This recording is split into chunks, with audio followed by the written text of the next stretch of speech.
Hello everyone, I'm Shabana Lodi, Science Faculty from STBA. Welcome to this session. Today I'm going to explain you the chapter Sorting Materials into Groups. Sorting materials into groups. The topics to be covered today, that is the introduction, objects around us, materials around us, why is sorting needed, properties of material, that is the appearance, hardness, solubility, flotation and transparency. So today in this session, transparency. So in this session, we only introduce the objects, their materials, why do we need the sorting materials, properties, only the two properties, that is the appearance and hardness or solubility. So in this session, we'll discuss only the two properties, that is the appearance and hardness. What are the objects that we see around us and what are the things you see around you? So if you immediately start looking in your house, you see so many things that exist. So if you are look at in your living room, you will be able to see sofa set, table, chair, television, etc. And if you look in the kitchen, you see so many utensils, so many water bottles, water purifiers, etc. So there are so many things that exist around us. Now when you look after the huge variety of things around us, so you find dresses, wallets, shoes, electrical gadgets like computer, telephone, television and mobiles, etc. So you also see lots of living organisms around you and many type of vehicles like bike, car, scooties, etc. There are actually a very huge variety of objects that we see around us. So do you ever thought that what are these objects actually made up of? Or if we try to focus on the composition of each object, you will see that every object is made up of some material, or we can say every object is made up of one or more material. So I give you one example. If you have a pen, I have a pen in my hand, I think it's very handy to take. So this pen is made up of plastic or some other metal or some other or metals. So we say that this pen is an object and it is made up of different types of materials. I'll give you one more example, that is the electric bulb. If you see the electric bulb having a glass cover on it, which is made of glass, is a material, and inside the bulb there is a filament that is made up of metal. So we say that electric bulb is made up of metal and a glass covering over it. So I hope I have been clear the object and the material. So let's have a clear distinction between these two, that is the object and the material. The object and material. So variety of objects are present: table, chair, book, sofa, etc. They all are the objects. Objects are made up of some materials. Materials are of different kinds like paper, wood, glass, etc. They all consider as the materials. Object and material, that we are often using these terms hereafter. So when we take about object, it refers to be anything that can be seen or felt. So if we see a glass, it is an object. If we see a table, it is an object, or a lamp, or anything that we see and felt our presence, that is called the object. Means object, anything that we see around us or something whose presence can be felt around, this is called an object. Or when we go deep down, or we see that every object is made up of some material, like that is what we can say material is anything that is used to make an object is the material, and it can be wood, it can be plastic, it can be tin, or it can be any other material. So before understanding the chapter, it is very necessary to understand the fundamental difference between these two terms, that is the object and the material. Now materials make up the object and object cannot make the material. That's the basic difference. So in this chapter we study why do we need to sort the material. Sort means to classify the material into different groups so that we are able to choose which material should be used for different purpose and which material which is used to make which type of object. For example, if we take a chair, so chair is made up of plastic, or it may be wood, or it may be chair made by fabric also. Mean chair is an object and it can be made by different materials, and every chair is looked in a different way. Is it of different kind? So, or if I tell you about paper, so paper we use to make notebooks, books, and paper toys and utensils, etc. Paper cups, etc. So paper is a material, and different objects like notebook, books, utensils, toys are the objects that can be made from one material. So it is clear that not only the object is made by different material, but a particular material can also be used to make different types of objects. So we have been clear talking about the objects and the material.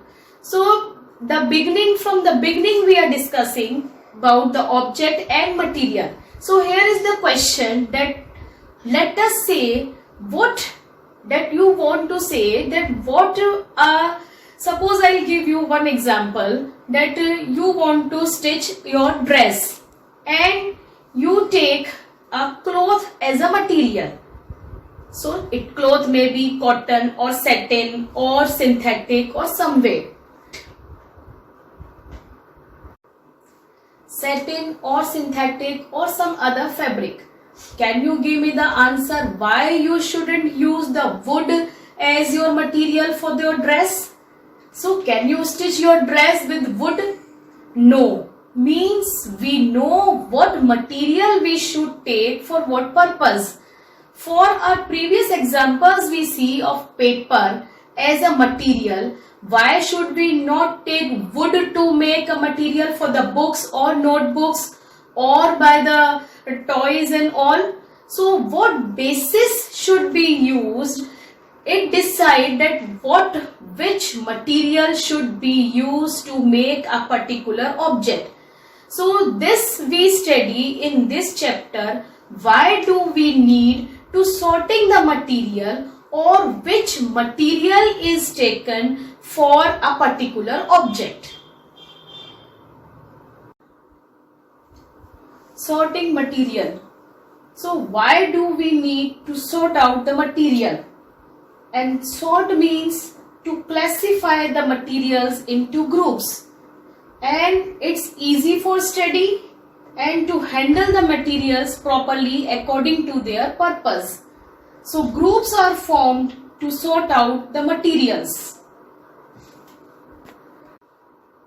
Properties of material. So have you ever wondered why a tumbler is not made with a piece of cloth, and we generally use a tumbler to keep a liquid? So therefore would it not be silly if we ever you think that we make a tumbler out of cloth?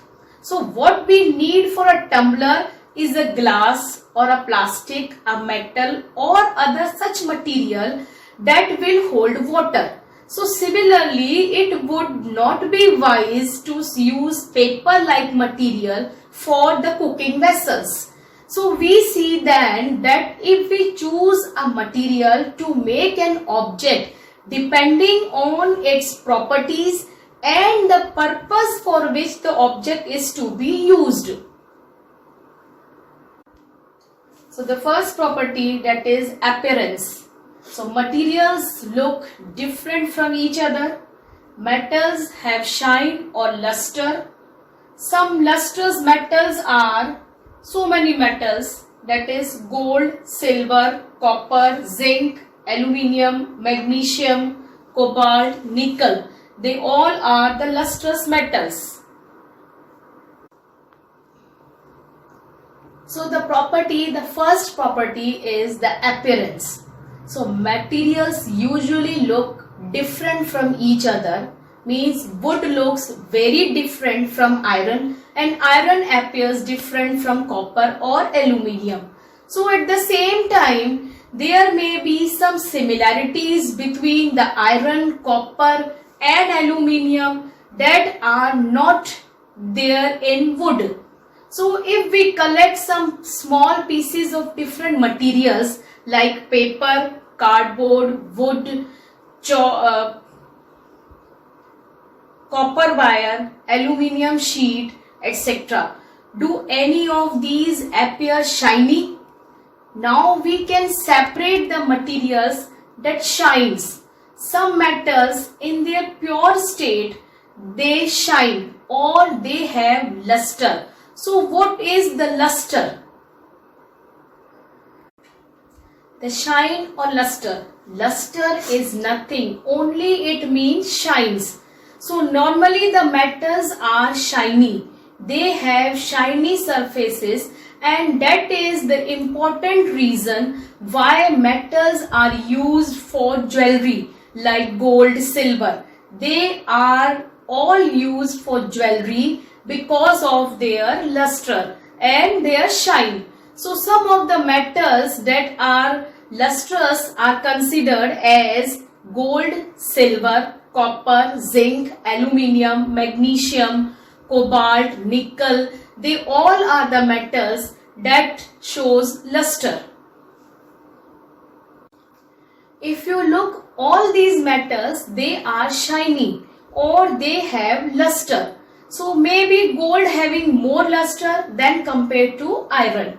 Materials like wood, cloth or plastic, they are the materials that do not have any luster or do not have any shine. So sometimes we see that some of the metals are normally not shine, but if we cut these materials into two pieces and look at the freshly cut surface, there may be the luster in these materials. So these objects or materials are also considered in the category of shiny materials. Now instead of cutting, we can also rub the surface by the sandpaper, and if you see that part of metal, that becomes into a shiny part.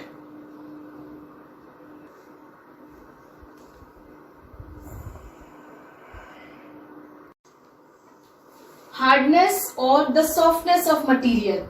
So the materials which are compressed easily are soft, like the cotton, sponge, etc. And the materials which are not compressed or scratched easily, they are the hard materials like the wood, iron, etc. Some metals often lose their shine and become dull because of the action of air and water on them. So this is called the rusting.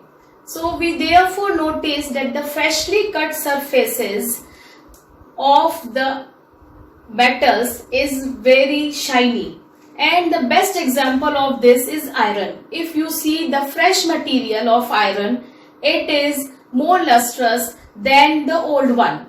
So the next property that we would talk about is the hardness or the softness. So when you press different submaterials with your hand, some of them can easily be hard to compress and while others can be easily compressed. So take a metal key and try to scratch it with any surface of a piece of wood or aluminium or a piece of stone, a nail, candle or a chalk or any other material or object. So you can easily scratch some materials while some cannot be scratched so easily. So materials which can be compressed or scratched easily, they are called the soft materials, and which are very difficult to compress, they are called the hard materials. For example, cotton or sponge is a soft material, and while iron is a very hard material. So this completes in this session the two properties, that is the appearance and hardness, and the next properties we conclude in the next session. Thank you.